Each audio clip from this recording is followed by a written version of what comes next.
Hello everyone, our topic is cloning vector. ठीक है ना, हमारा टॉपिक क्लोनिंग वेक्टर का है। इससे पहले का अपन पूरा कवर कर चुके हैं एनसीईआरटी से, एक एक पीवाईक्यू भी कवर है। और मैं कह दूं ये भी एक इम्पॉर्टेंट टॉपिक है। तो वेक्टर क्लोनिंग, क्लोनिंग का मतलब क्या होता है? कॉपी बनाना। ठीक है ना, अपनी कॉपीज़ बनाना। और वेक्टर मैंने जैसे कि प्रीवियस लेक्चर्स में भी बताया, वेक्टर का मतलब होता है वाहन, तुम्हारा व्हीकल। ठीक है ना, ये होता है तुम्हारा वेक्टर। वेक्टर किसका काम करता है? व्हीकल का। चलो, यू नो, शुरू करते हैं। You know that plasmid and bacteriophage, बड़ी इंपॉर्टेंट लाइन है, पीवाईक्यू इससे आया हुआ है। तुमको पता होगा कि प्लाज्मिड और बैक्टीरियोफाज के पास एक एबिलिटी होती है रेप्लिकेट करने की। ठीक है ना, और रेप्लिकेट भी ऐसे ही नहीं अपनी कॉपी बना ली, वो बैक्टीरियल सेल के अंदर रेप्लिकेट करेंगे और independent of control of its chromosomal DNA. In case बोलो तो कि वो रेप्लिकेट करेंगे, लेकिन उसी बैक्टीरियल सेल के अंदर, उसी के क्रोमोसोम के कंट्रोल से बाहर। समझ रहे हो इस लाइन का मतलब? कितना डीप मीनिंग बता रही है वो बोल रही है कि प्लाज्मिड और बैक्टीरियोफाज। प्लाज्मिड तुमको पता है किसको बोलते हैं? एक डीएनए होता है, सॉरी एक सेल होता है, सेल के पास न्यूक्लियस होता है, न्यूक्लियस के अंदर डीएनए होता है। बाहर एक और एक्स्ट्रा, क्योंकि पहली प्रीवियस क्लास में से शायद फर्स्ट या सेकंड क्लास होगी, उसमें बताया था कि प्लाज्मिड किसको बोलते हैं? एक्स्ट्रा क्रोमोसोमल डीएनए को। जो क्रोमोसोमल तो बिल्कुल नहीं होता, बाहर होता है, सर्कुलर होता है। और कैसा होता है? सर्कुलर। इसी को बोला गया है प्लाज्मिड। और ये इस सेल के डीएनए के कंट्रोल से बाहर अपनी कॉपीज बनाता है।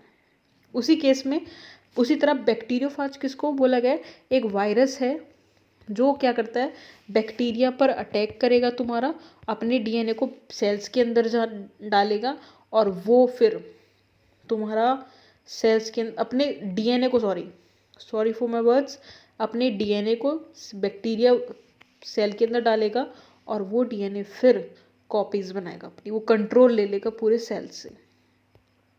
ठीक है ना, तो इस पूरे समझाने का सिर्फ यही मतलब है कि तुमको याद हो जाए कि plasmid and bacteriophage have ability to replicate within bacterial cell independent of control of chromosomal DNA.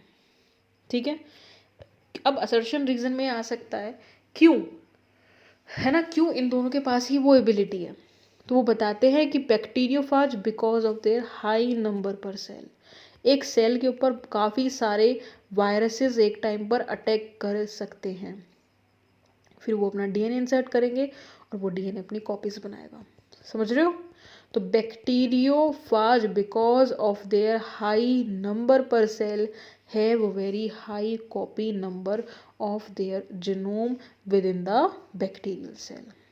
वहीं दूसरी तरफ some plasmid may have only one और टू कॉपीज पर सेल, यानी कि एक सेल में हो सकता है कि एक प्लाज्मिड प्रेजेंट हो, दो प्रेजेंट हो।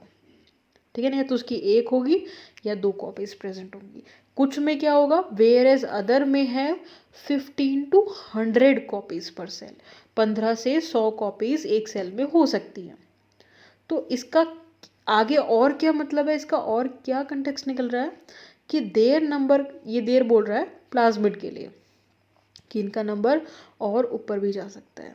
अगर हम किसी एलियन पीस ऑफ डीएनए को बोले तो हमारे जीन ऑफ इंटरेस्ट को या तो बैक्टीरियोफाज के साथ या प्लाज्मिड डीएनए के साथ क्या कर दें, लिंक कर दें। क्या कर दें? लिंक कर दें। तो वो हमारा जो जीन ऑफ इंटरेस्ट है उसकी कॉपीज कितनी बार बन जाएंगी? Equal to copy number of bacteriophage और आइदर प्लाज्मिड डीएनए। इसका मतलब दोबारा से देखते हैं, if we are able to multiply its number, ध्यान से देखो, equal to sorry, if we are able to link an alien piece of DNA with bacteriophage or plasmid DNA, we can multiply its number equal to copy number of the plasmid और bacteriophage। जितना copy number तुम्हारा plasmid और bacteriophage का होगा उतना ही हमारे के alien piece of DNA या फिर जीन ऑफ इंटरेस्ट इनका भी होगा, अगर तुम इनमें अपने जीन ऑफ इंटरेस्ट को क्या कर दो, लिंक कर दो, या जीन ऑफ इंटरेस्ट भी नहीं, प्रॉपर में बोलो तो किसी एलियन डीएनए को, क्योंकि खुद का डीएनए तो सेल खुद ही, वो तो खैर खुद ही कॉपी बना लेगा। मेन बात क्या है कि कोई बाहर का कैसे डीएनए सेल के अंदर अपनी कॉपीज बना सकता है। ठीक है, चलो, vectors used at present are engineered, अब ये बहुत इंपॉर्टेंट लाइन है, are engineered in such a way, ऐसे वेक्टर्स बनाए जाते हैं ताकि हमको पता लग सके कि कौन सा, हमको देखो आजकल जो ये तो सब हो गए तुम्हारे नेचुरल वेक्टर्स जो भी ऊपर बताए।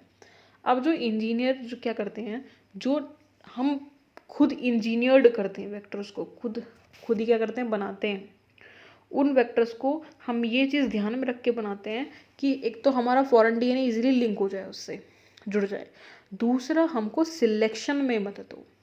ठीक है, यानी कि मानो मैंने ये सेल है, एक ये सेल है, इसके अंदर मैंने अपना जो भी है, इसके अंदर मैंने अपना जीन ऑफ इंटरेस्ट डाला है वेक्टर के साथ लिंक करा के, इसके अंदर मैंने नहीं डाला है।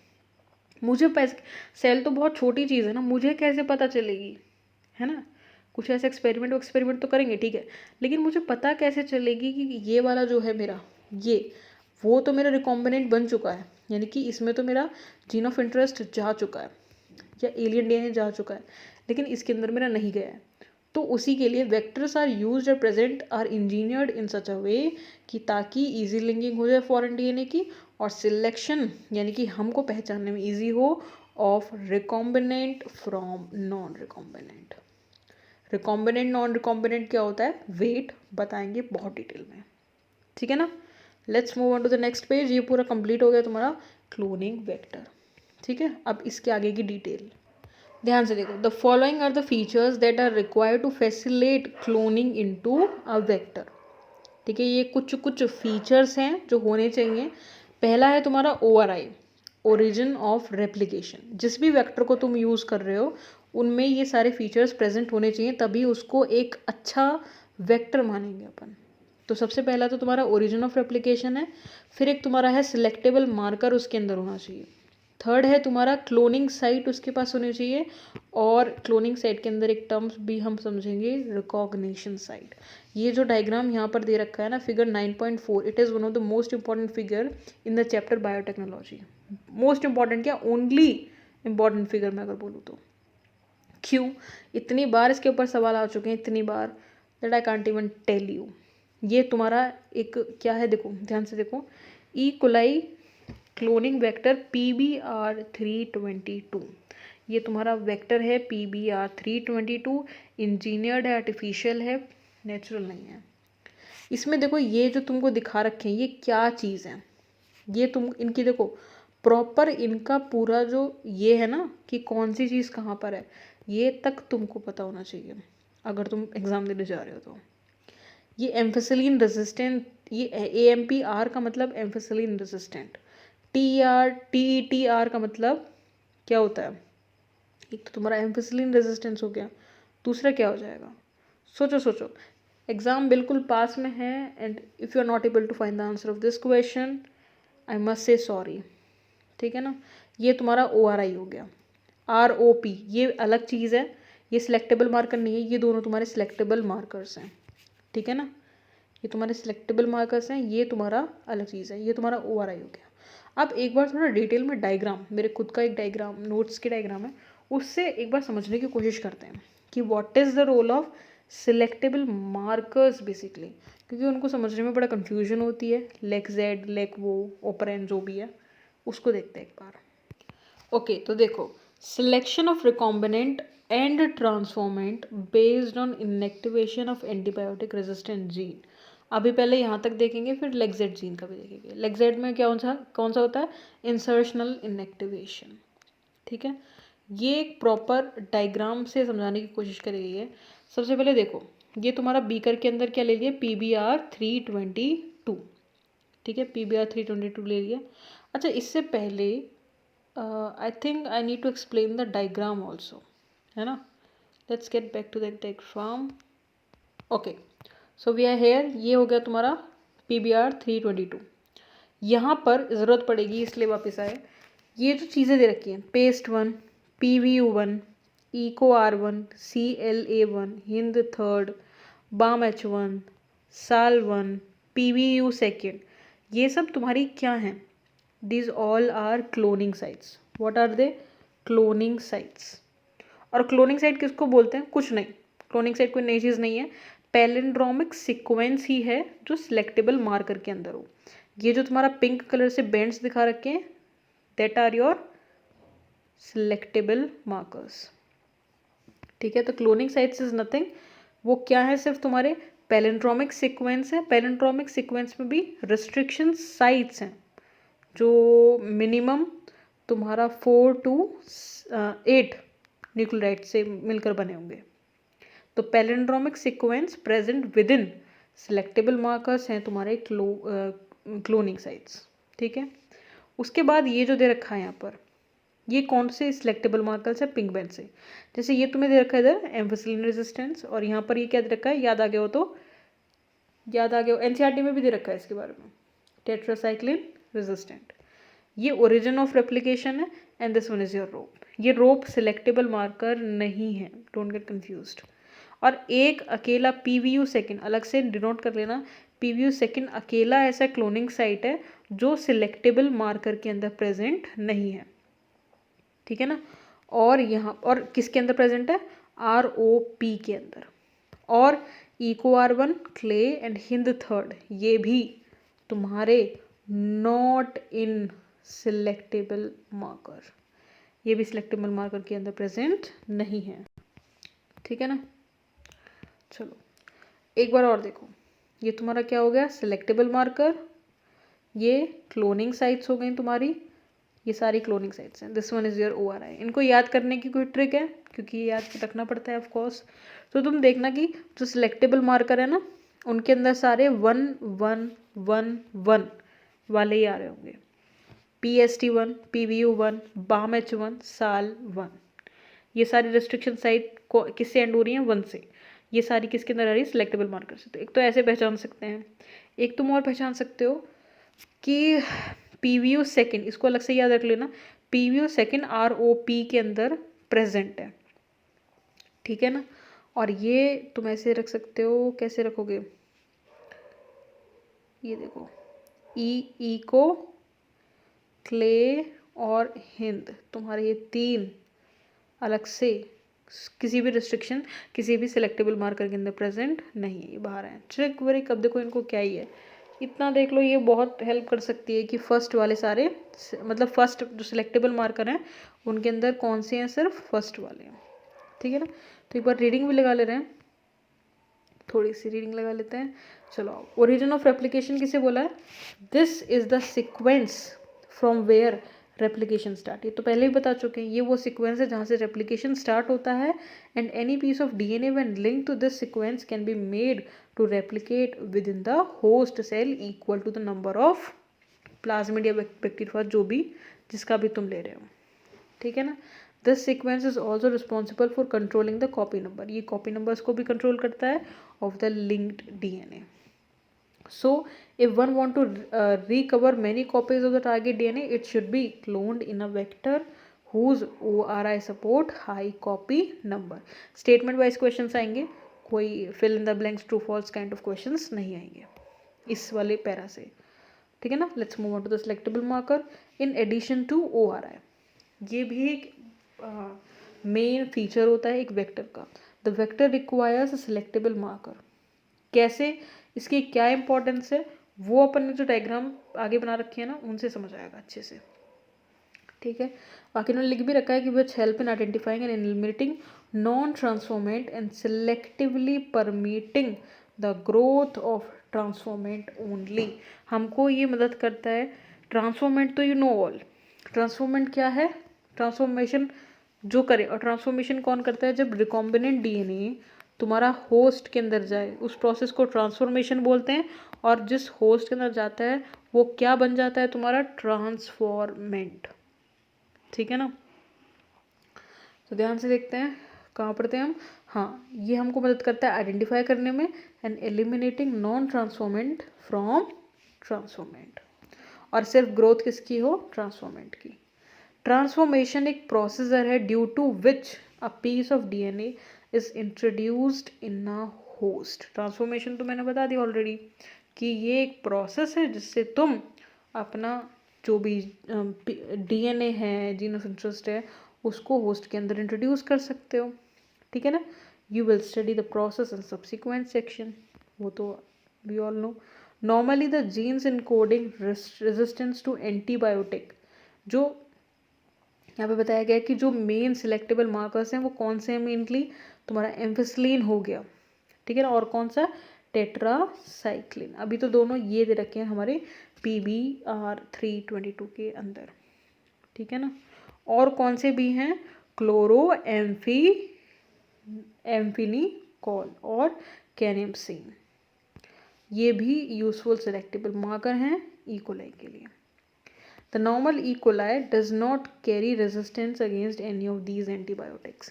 एक अगर तुम नॉर्मल E. coli लोगे ना, उसके अंदर एम्फिसिलिन की या क्लोराम्फिनॉल की या टेट्रासाइक्लिन की या कैनेम्सिन की किसी की भी रेजिस्टेंस प्रेजेंट नहीं होती है. लेकिन अपन ने जो ये इंजीनियर करा है PBR 3, इसके अंदर रेजिस्टेंस है. देखो, ampicillin resistance, tetracycline resistant. Resistance का मतलब ये है कि तुम अगर इस पर एम्फिसिलिन डालोगे ना तो ये रेजिस्टेंस शो करेगा, ख़त्म नहीं होगा, ये अपनी एग्जिस्टेंस शो करेगा. टेट्रासाइक्लिन डालोगे तो भी करेगा शो. अब ध्यान से सोचो, अगर मैंने यहाँ पर अपना जीन ऑफ इंटरेस्ट लिंक कर दिया तो मेरा टेट्रासाइक्लिन रेजिस्टेंस तो क्या हो गया, ख़त्म. अब इस पे मैं एम्फिसिलिन डालूँ तो काम चल जाएगा, लेकिन अगर टेट्रासाइक्लिन डाल दिया तो उसकी रेजिस्टेंस तो ख़त्म हो चुकी है, तो ये डिग्रेड कर जाएगा. This is the importance of selectable markers, ठीक है ना. एक बार क्लोनिंग साइट्स और देख लेना है. Cloning site, in order to link the alien DNA the vector need to have very few, mark this point, preferably single recognition site for commonly used restriction enzyme. देखो, एक ही होनी चाहिए. रिकॉग्निशन साइट वो site है जिसको तुम्हारा restriction enzyme पहचानेगा. मानो तुमने कोई रेस्ट्रिक्शन एंजाइम डाला, अभी हम पढ़ के आए हैं कौन सा, EcoR1, इसके अंदर हमने रेस्ट्रिक्शन एंजाइम डाला तो वो कहाँ कट करेगा, यहाँ, क्योंकि ये तो इसकी रिकॉग्निशन साइट है. अरे ये EcoR1 किसकी साइट्स दे रखी हैं, रिकॉग्निशन साइट्स की. यहाँ पर अगर तुम जैसे PST1 मैंने रेस्ट्रिक्शन एंजाइम डाला तो वो यहाँ कट करेगा. कंफ्यूज नहीं होना, ये रिकॉग्निशन साइट है. ये रेस्ट्रिक्शन एंजाइम जब यहाँ पर आके कट के, जैसे BAM-H1 मैंने डाला, BAM-H1 मैंने क्या डाला, रेस्ट्रिक्शन एंजाइम, वो कहाँ कट करेगा, यहाँ कट करेगा. अब तुम सोचो, एक से ज़्यादा रेस्ट्रिक्शन साइट होती, सोचो BAM-H1 मेरा यहाँ पर भी प्रेजेंट है, तो क्या करता, अगर हम BAM-H1 रेस्ट्रिक्शन एंजाइम को डालते, सोचो एक तो रेस्ट्रिक्शन साइट ये है, रिकॉग्निशन साइट ये है BAM-H1 की, और एक रिकॉग्निशन साइट यहाँ पर हो गई, BAM-H1 की है ये भी, और मैं करूँ कि BAM-H1 मैंने डाल दिया, BAM-H1, तो वो यहाँ पे भी कट लगाएगा, यहाँ पे भी कट लगाएगा, कन्फ्यूजन ही कन्फ्यूजन हो जाएगी. इसीलिए इज़ बेटर कि सिर्फ एक ही हो, ठीक है ना, बहुत कम होना चाहिए, प्रेफरेबली सिंगल, एक पर्टिकुलर रेस्ट्रिक्शन एंजाइम के लिए. देखो, उन्होंने आगे रीज़न लिख रखा है कि presence of more than one recognition site with in the vector, एक ही वेक्टर में एक से ज़्यादा रिकॉग्निशन साइट होने से सेवरल फ्रेगमेंट्स, बहुत अलग अलग जगह कट लग जाएंगे, बेमतलब वो भी, ठीक है ना, which will complicate the gene cloning. वो जीन क्लोनिंग, क्योंकि फिर जीन ऑफ इंटरेस्ट यहाँ आके चिपकेगा, यहाँ आके चिपकेगा, कहाँ चिपकेगा फिर, और यहाँ चिपका तो चलो सिलेक्टेबल मार्कर काम करके, यहाँ गलती से चिपक गया तो फिर क्या, यहाँ तो कोई सिलेक्टेबल मार्कर भी नहीं है. Got it. द लाइगेशन, फिर देखो, अब रेस्ट्रिक्शन एंजाइम डाला हमने प्रॉपर, वैसे इस डायग्राम की ज़रूरत नहीं है आई गेस, चलो छोड़ो, इसी से समझ लो. अगर हमने कोई रेस्ट्रिक्शन एंजाइम डाला, उसने कहीं, सोचो मैंने BAM-H1 डाला, उसने यहाँ कट करा, वहीं मेरा जीन ऑफ इंटरेस्ट में भी यही सेम रेस्ट्रिक्शन एंजाइम जाएगा, वो फिर जीन ऑफ इंटरेस्ट मेरे यहाँ कर क्या करेगा, लिंक करेगा. तो इसी के लिए आगे बताया गया है क्या, the ligation of alien DNA is carried out at 2 restriction site present in one of the 2 antibiotic resistant gene. कि जो लाइगेशन होगी एलियन DNA की, वो 2 जगह होने वाली है. कहाँ पे गया, ये रहा, इन वन ऑफ द, नहीं, 2 में से एक जगह होगी. द लाइगेशन, एलियन जो DNA होगा उसका ligation is carried out at restriction site present in one of the two antibiotic resistance gene. क्या तो तुम्हारा ये वाला एम्फीसाइक्लिन रेजिस्टेंस में हो या फिर टेट्रासाइक्लिन में हो, इन दोनों में से ही, क्योंकि तभी तो अपन को फायदा होगा ना। सोचो अगर यहाँ पे हमारा जीन ऑफ इंटरेस्ट आके टच हो गया, लिंक हो गया, तो फिर क्या फ़ायदा, हम तो उसको पहचान ही नहीं पाएंगे फ्रॉम रिकॉम्बिनेंट, नॉन ट्रांसफॉर्मेंट, इन सब से। समझ रहे हो? तो हमारा मेन काम ये है कि जो हमारा जीन ऑफ इंटरेस्ट है ना, वो कहाँ पे आके लिंक हो, अपने सिलेक्टेबल मार्कर के अंदर ही, ताकि हम उसको पहचान सकें। तो इन दोनों में से किसी एक में होगा। फॉर एग्जाम्पल, जैसे एग्जाम्पल में you can ligase a foreign DNA at the BAM-H1 site of tetracycline resistant gene in the vector PBR322। इसके बाद क्या होगा, अगर तुमने टेट्रासाइक्लिन रेजिस्टेंस में अपना जीन ऑफ इंटरेस्ट चिपका दिया तो अभी जैसे मैंने बताया उसकी रेजिस्टेंस खत्म हो जाएगी टेट्रासाइक्लिन के लिए। तो the recombinant plasmid will lose tetracycline resistance due to insertion of foreign DNA but can still be selected out from लेकिन फिर भी हम उसको सिलेक्ट कर सकते हैं फ्रॉम नॉन रिकॉम्बिनेंट, क्योंकि अभी एम्फिसिलिन रेजिस्टेंस बची हुई है, by plating the transformation on tetracycline containing medium. सोचो मैंने टेट्रासाइक्लिन एंजाइम डाला तो वो हो गया भैया खराब, लेकिन एम्फिसिलिन रेजिस्टेंस से बच गया। ठीक है ना। और देखो, अच्छा एक बार डायग्राम पे ही आ जा रहे हैं। सोचो ये हमने PBR322 ले लिया, ये जो भी है ये हमारा जीन ऑफ इंटरेस्ट है।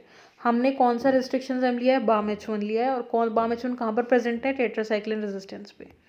ठीक है ना, ध्यान से देखो, मैंने BAM-H1 डाला, क्या डाला, BAM-H1, वो मेरा कहाँ पे इसकी रजिस्ट्रेशन साइट है, ये यहाँ पे आके करेगा कट, जीन ऑफ इंटरेस्ट भी मेरा कहाँ जाएगा, यहीं पर चिपकेगा। ये मेरा चिपक गया जीन ऑफ इंटरेस्ट प्लाज्मिड में। क्या बन गया ये, रिकॉम्बिनेंट। अब टेट्रासाइक्लिन के लिए क्या हो गई, इसकी रेजिस्टेंस खत्म।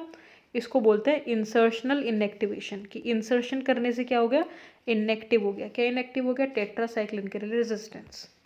अब ध्यान से देखो क्या क्या लगा मेरे को, जीन ऑफ इंटरेस्ट लगा, same kind of restriction enzyme लगा। अभी मैंने एग्जाम्पल के लिए BAM-H1 ले लिया है, T4 लाइगेज जोड़ने के लिए भैया उसके एंड्स भी तो जोड़ने पड़ेंगे ना। कौन से बॉन्ड्स बनते हैं, फॉस्फोएस्टर बॉन्ड्स। चलो अब जैसे मानो एक तो ये है मेरा, इस पर मेरा जीन ऑफ इंटरेस्ट आके चिपका ही नहीं, इसको मैं क्या बोलूँ, कुछ भी नहीं, ये तो खत्म है बिल्कुल। यहाँ पर मेरा जीन ऑफ इंटरेस्ट लग गया, ये हो गया तुम्हारा रिकॉम्बिनेंट। यहाँ पर जीन ऑफ इंटरेस्ट लगा तो था, लेकिन सॉरी यहाँ पे क्या रिस्ट्रिक्शन एंजाइम ने कट तो किया था, लेकिन हुआ क्या कि जीन ऑफ इंटरेस्ट यहाँ पर नहीं लग पाया, जिससे T4 लाइगेज की हेल्प से वो री लाइगेज हो गया। हॉचपॉच हो रही है, वेट अ सेकेंड, क्या हो गया तुम्हारा, यहाँ पर क्या हुआ था, कट तो लगा था, रेस्ट्रिक्शन एंजाइम ने अच्छा अपना काम किया, कट लगाया, लेकिन जीन ऑफ इंटरेस्ट मेरा नहीं जुड़ पाया, और T4 लाइगेज की हेल्प से, एक सेकेंड, T4 लाइगेज की हेल्प से वापस से री लाइगेज हो गया। तो यानी कि ये नॉन रिकॉम्बिनेंट है, री लाइगेशन हो गया इसमें। अब हम करेंगे क्या, ट्रांसफॉर्मेशन। क्या करेंगे अपन, ट्रांसफॉर्मेशन, यानी कि इकोलाई के अंदर उसे डालेंगे। अब 3 केसेस हो सकते हैं, 3 कौन से, या तो तुम्हारा ये चला जाए इकोलाई के अंदर, ठीक है ना, या तो ना जाए। ये तो हो गए तुम्हारे नॉन ट्रांसफॉर्मेंट, ये तो बिल्कुल क्या हो गए, नॉन ट्रांसफॉर्मेंट, जिनके अंदर ट्रांसफॉर्मेशन हुई ही नहीं है। और आइदर तो तुम्हारा चला जाए, यानी कि तुम्हारा ये गए हैं, लेकिन क्या हो, ये वो वाला चला जाए तुम्हारा, ये वाला, कौन सा वाला, ये वाला, ये वाला चला गया तुम्हारे इसके अंदर, यानी कि ट्रांसफॉर्मेशन तो हुई है लेकिन नॉन रिकॉम्बिनेंट की। तो क्या बोलेंगे इसको, NRT बोले तो नॉन रिकॉम्बिनेंट ट्रांसफॉर्मेशन। ये भी अपन के काम का नहीं है, ये है अपन के काम का, जो रिकॉम्बिनेशन तो बनी थी और वो इसमें गई। ये बेसिकली MD सर के नोट्स हैं, है ना, उनके नोट्स, उनके टाइम के नोट्स हैं ये, तब मेरे उन्हीं से चैप्टर करा था, तो ये उन्हीं के नोट्स हैं अभी तक के। तो रिकॉम्बिनेंट तुम्हारा इसके अंदर गया। They are very useful for me at the time I was preparing for my exam. ठीक है ना, अभी भी हो सकते हैं यूजफुल तुम्हारे लिए। चलो रिकॉम्बिनेंट, अब हमारे लिए मेन क्या है, जो इसमें क्या है, रिकॉम्बिनेंट, इसको अपन क्या बोलेंगे, रिकॉम्बिनेंट ट्रांसफॉर्मेंट।